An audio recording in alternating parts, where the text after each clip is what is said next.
இட்லிக்கு எப்போவுமே தேங்காய் சட்னி தக்காளி சட்னி தான் வைக்கிறீங்களா? அப்போ இந்த நிலக்கடலை சட்னி எப்படி வைக்கலாம் அப்படிங்கிறத நம்ம வீடியோவில் போய் பார்க்கலாம்.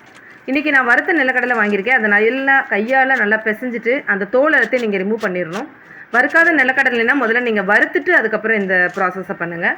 இப்போ இதுக்கு நான் பட்டை மிளகாய் ஒரு 6, கறிவேப்பிலை, கொஞ்சம் புளி, வெள்ளைப்பூடு, சின்ன வெங்காயம் எடுத்திருக்கேன். இது எல்லாத்தையும் முதல்ல மிக்ஸி ஜாரில் சேர்த்துட்டு உப்பு சேர்த்து கொஞ்சம் கரகரப்பாக தண்ணி இல்லாமல் இந்த பதத்துக்கு அரைச்சிட்டு அதுக்கப்புறமா நம்ம தண்ணி சேர்த்துட்டு அரைச்சோன்னா இந்த மாதிரி ஒரு நல்ல கலவையாக வந்துருச்சு.